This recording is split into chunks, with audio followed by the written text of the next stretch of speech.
I'm Gabrielle Ruth Little, your host of Girl Talk Pod. Join me on my many adventures as I navigate through all the shit life has to offer. The rule here is no expectations. Not low expectations, but no expectations. You never know what you're going to hear from this 20-something-year-old who believes in being a student for life. Whether it's through a solo episode just hanging out, or with a badass guest. Welcome to Girl Talk Pod. Let's talk. Hello, everyone. Happy Tuesday. Your girl is deceiving you today because she is not in the United States. She is in Tulum, Mexico right now on her best friend's bachelorette party. It has probably been an absolute grand and marvelous time. But I'm pre-recording this so I could have something out for you on Tuesday while I'm sipping margaritas at the beach, being absolutely an angel, of course, with my best friend Brooke and all of her core best girlfriends that make up the bridal party. So that is what this episode is going to be about today.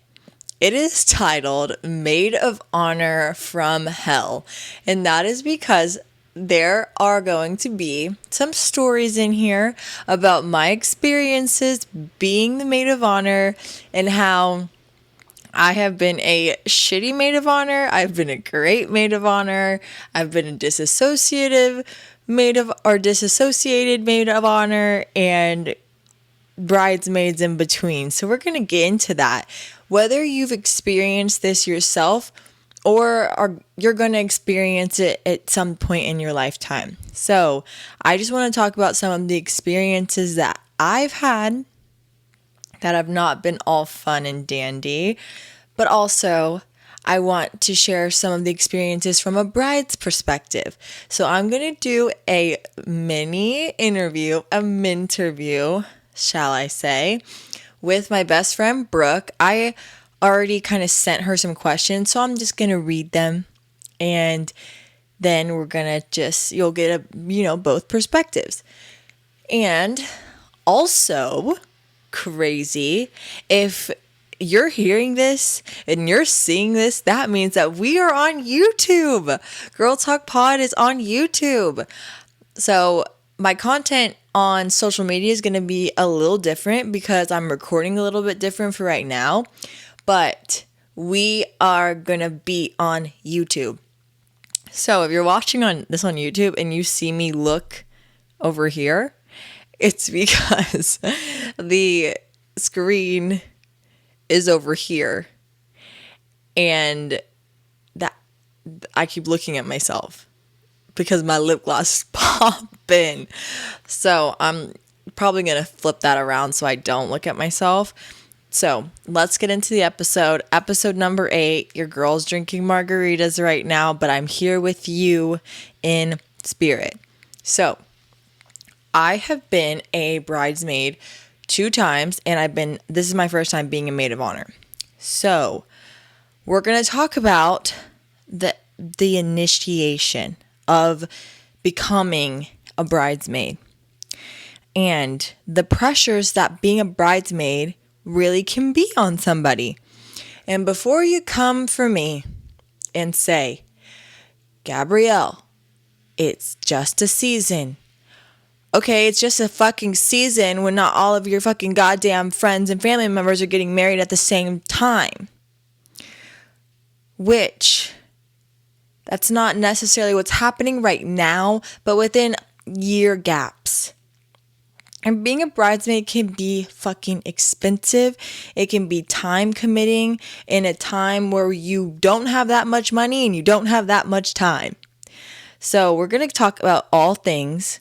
And then I'm just going to talk about some tips, maybe to the brides from a bridesmaid, and then also to you if you are going to be a bridesmaid or you are currently a bridesmaid, just how to kind of look at the situation in a better way, and then also bettering your communication habits with the bride. So Let's talk about finances. Number one, we're going to talk about finances of being a bridesmaid.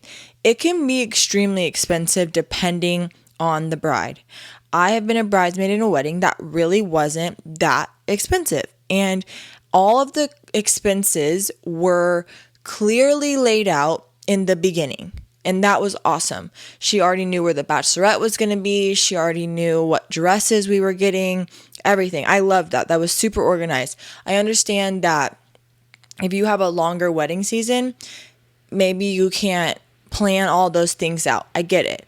But maybe just have a budget. And then when you're planning the rest of the things, and this is to the brides, when you're planning the rest of the things, then just kind of keep in mind that budget that you set for your bridesmaid, because it's kind of surprising when you're like down the road and they're like, oh, the bachelorette is going to be like $1,200. And you're like, I literally live paycheck to paycheck because I have bad financial habits, but I want to be there and I'm going to spread myself too thin, and it just can be stressful. So I just would suggest clearly stating a budget and then just having that open communication with the brides.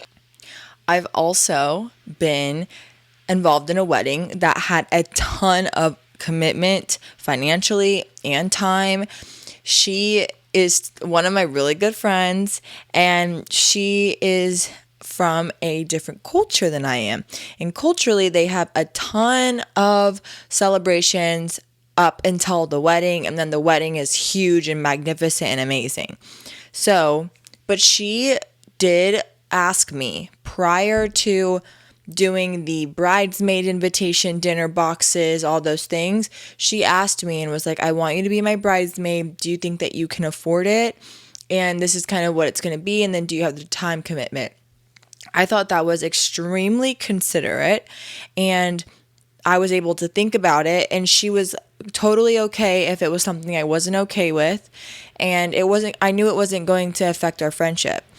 If a bride or if your friend makes you feel bad because you can't afford, like, time-wise and finance-wise to be involved in her wedding, then I don't think that's a very good friend. And I think that no one should ever make you necessarily feel bad if it's something like you're not that close. Like, for example, my best friend Brooke, I would have sold a kidney to pay for all of these things because that's my best friend. I'm her maid of honor. She's like my sister. So that's a little bit different. I guess you just need to evaluate your friendship on a scale. And if it is someone that you're not necessarily that extremely close to, they shouldn't expect you to spend all the money and commit all the time if it's something that you really cannot do for them. All right, I'm going to look at my little outline because I have a bunch of stuff that I want to talk about and I want to stay on track. Okay, so that to kind of like build on that, just communicate with the bride in a timely manner, because I've heard from a story from one of my friends who's getting married or has gotten married. She was talking about one of her bridesmaids committing to the bridesmaids. This is like probably a few months prior to the bachelorette party, and then now everything is too expensive for them.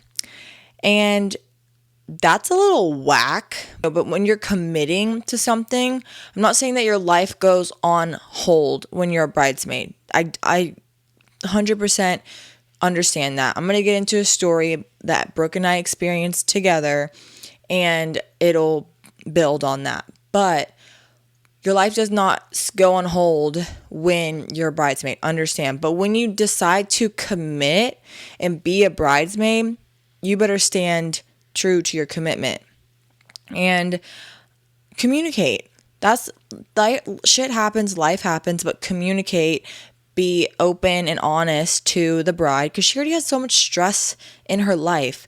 She doesn't need to worry if she's going to have one less bridesmaid at the altar after she's been doing all this wedding planning and stuff. So just communicate openly to the bridesmaid or to the bride if you have stuff going on. Just communicate, because that caused a really big fight in my friendship, which we'll get into later. So when you do decide to commit, evaluate your financial capacity, your emotional capacity, and your time, the amount of time capacity, I guess, that you can commit to this.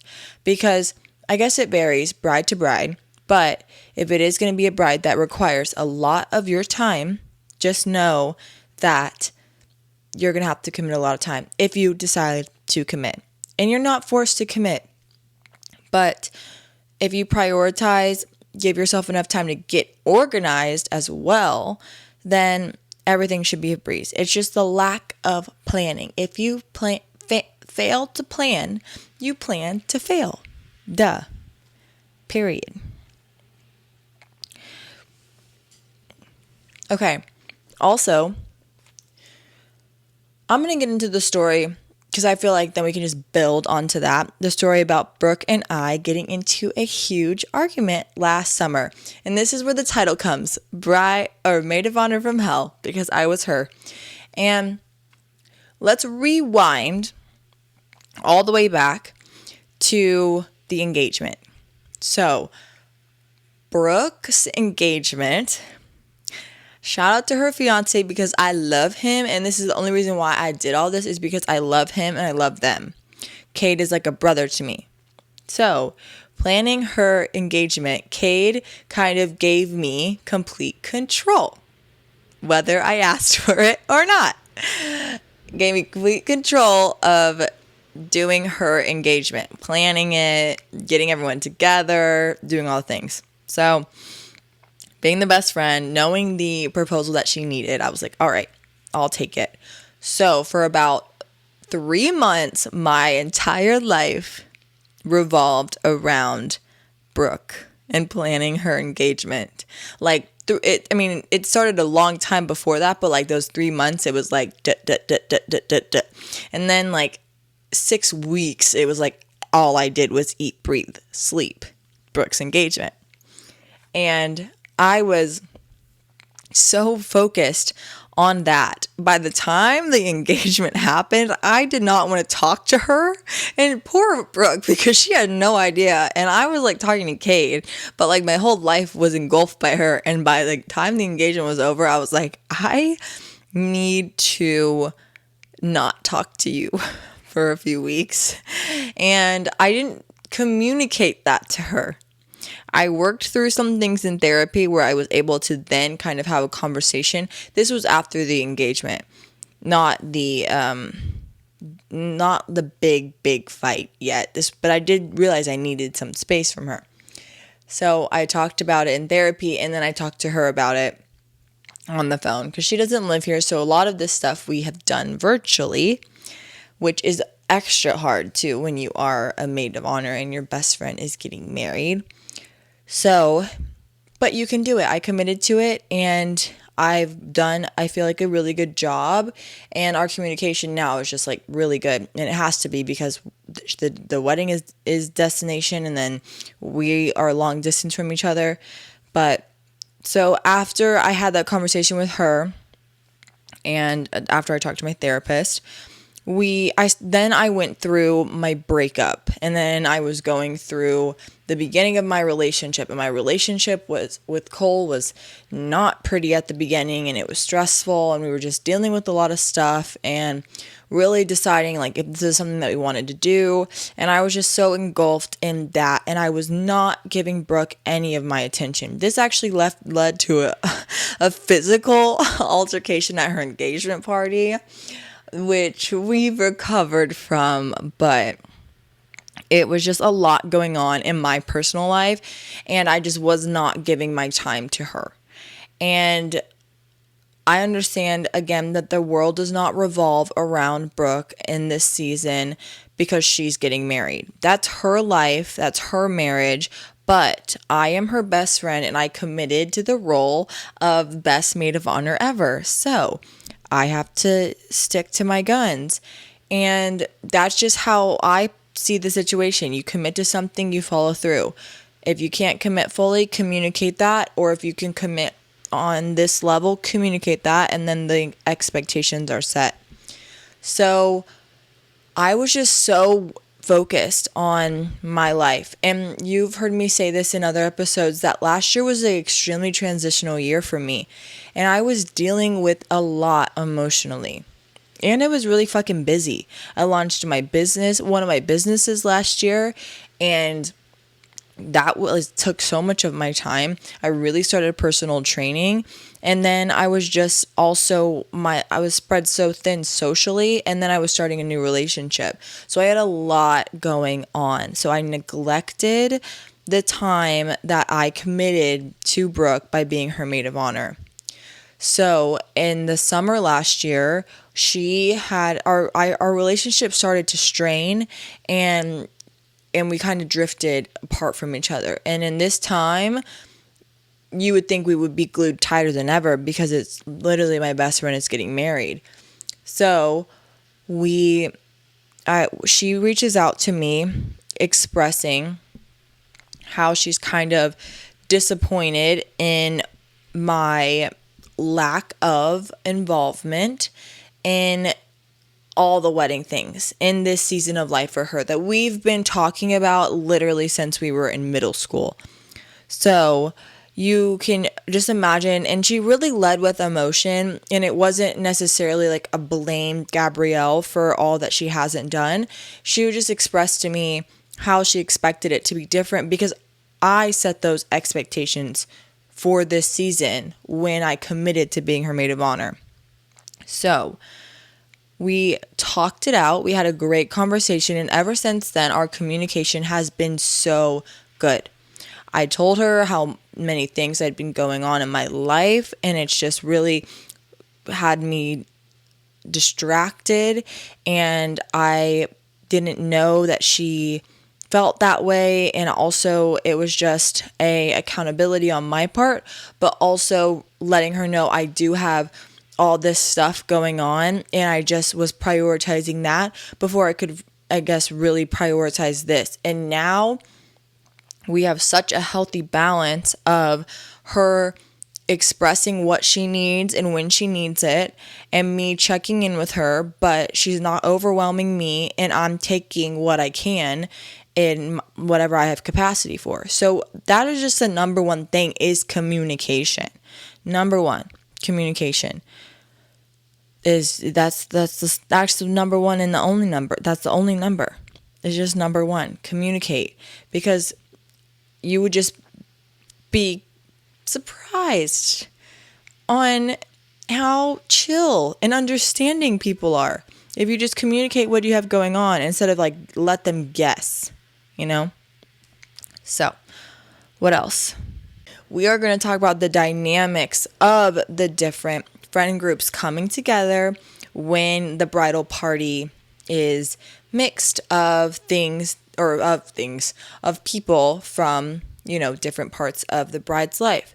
For example, there are people in Brooke's bridal party that are her family, her best friends from childhood, her best friends from college, and new friends that she's met in Colorado since she's moved there.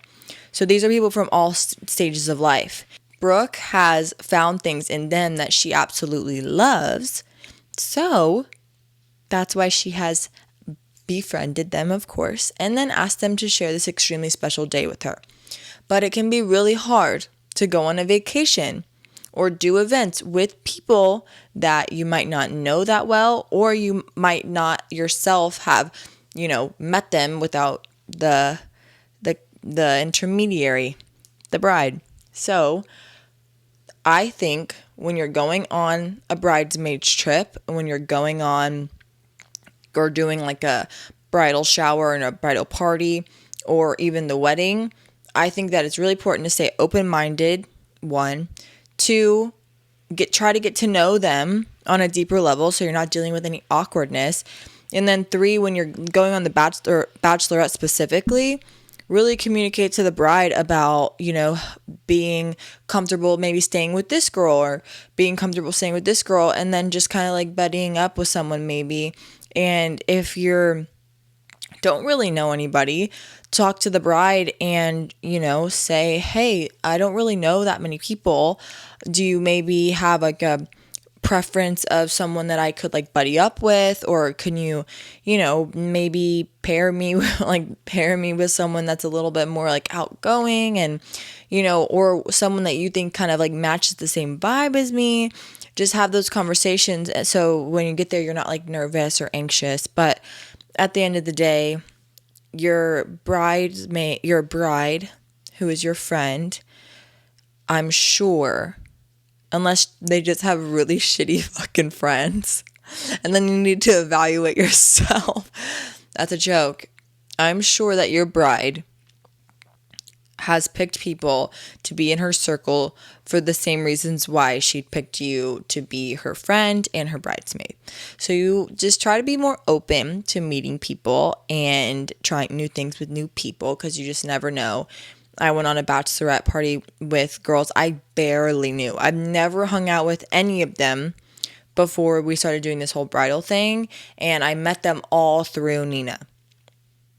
Brooke's bridal party, I've known some of them just as long as I've known Brooke. So there are different dynamics, but when I was in the bridal party that I knew no one, I just tried my best to be super outgoing, open, optimistic, and just having communication with that bride of, who would I vibe with, who, and she kind of paired us up in a great way. So brides, I guess, keep that in mind, because it can be kind of nerve-wracking, especially if you're going to like a busy bachelorette with a lot of things, and say like you're going somewhere, like I'm going to Mexico, so we're all going to be together in a foreign country in the same house for a few days, so there's really no escaping each other.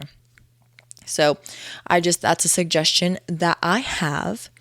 And then I should have said this probably earlier. I'm not a bride. I don't know the fucking stress that a bride has planning. I get a little bit of it from Brooke, but she's done a great job kind of keeping her head on straight and not freaking out. And she collaborates with me on, like, asks me to collaborate with like some things, but most of the stuff she kind of knows, like, I need to make this decision on my own. I think that's also kind of an analysis paralysis type thing, especially when you bring in more people and more opinions. I just don't know the stress personally.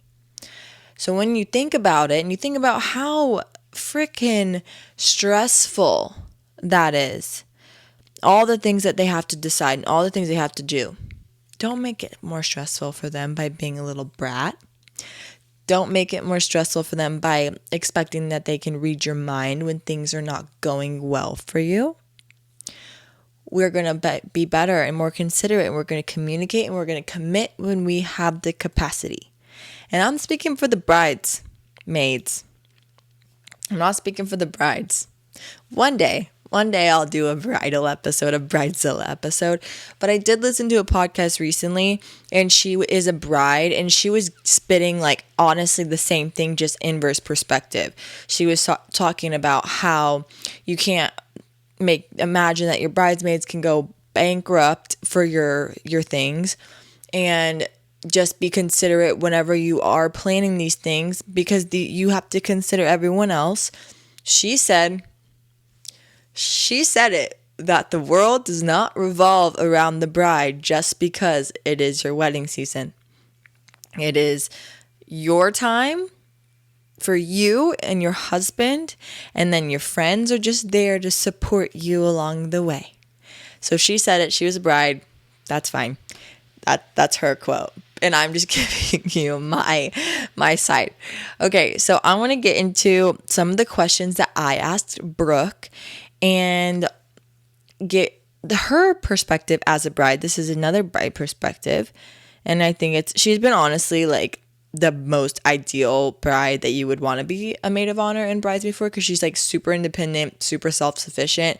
She's really good at making decisions, and she's extremely considerate about everyone's feelings. Did I already say that? I said it again if I already did. But let's see. Gosh, we text a lot. Okay, so I asked her, Will you send me like 3 or 4 quotes? Can be a few sentences, nothing crazy about your experience with having bridesmaids, picking them, and even bad experiences without saying any names or specific details, of course, because we're not going to expose anyone on the podcast. Okay. So I'm going to read a few things that she said to me. And she said, when picking my bridesmaids, I looked back on some of the most important moments in my life. Who was there for them. Being with Cade for almost 8 years, I also wanted to be sure to include those who were there for our biggest moments as a couple. I chose 2 girls from each most important era of my life. I never knew this. That's actually so cute. Being the bride and having everything about me has actually been a struggle and has led me to several self-realizations. I love taking care of others and typically love to create a harmonious group based on others' wants and needs, as I'm pretty easygoing. Like I said, she's extremely considerate, and she has been extremely considerate in this entire process. Planning this wedding has also brought me huge insight as to what really matters to me and has grounded me both as a person and a future wife. One thing I cannot stress enough is that when you are asking your bridesmaid to be a part of your wedding, give them ample time and information on what will be expected of them. Also, don't be upset if someone declines. Just be thankful that they were upfront and didn't back out after committing. You're asking a lot from people. Nailed it. I didn't read those before now, and I think we fucking nailed it. And overall, just have a fucking good time. Be present. If you're going to commit and you do say yes to being someone's bridesmaid, be present, because you're never going to get this time back. And eventually it's going to become a memory, and you might look back on it and just be like, wow, I really wish that I was more present, and that time will get, you'll miss it. You'll miss the time. You just don't want to look back and possibly regret not being present and stressing about things, when if you would have maybe just communicated better and planned better and gotten a little bit more organized, then we would have been less stressed and been able to be a little bit more present in the moment. So just think about that. If you are a bridesmaid, if you're going to be a bridesmaid, if you're been a maid of honor, I mean, it's a lot of work. It's a lot of pressure, but that means your person is literally getting married to hopefully the love of her life, which is amazing. It's a great fucking feeling. And you get to be a part of that. Like, what an honor that they want you to stand next to them by their side the day that they commit their life to the love of their life. That's amazing. That is amazing. So that is all I have for this episode and on being a bridesmaid. And I have redeemed myself from my last year little hiccups of being the maid of honor from hell. And now I'm the maid of honor from heaven, of course. So I will see you next Tuesday. We're doing an actual podcast vlog. I know I committed and I promised that was going to happen when I was in New York. But I got all the equipment, like I said in last episode, and we're going to be rocking and rolling. I cannot wait for you to see all the shit that we get into in Tulum, Mexico. Bye-bye for now. Take a tequila shot with me, because that's probably what I'm fucking doing right now in Mexico. And I will see you next Tuesday with the Tulum Bachelorette podcast vlog. We out.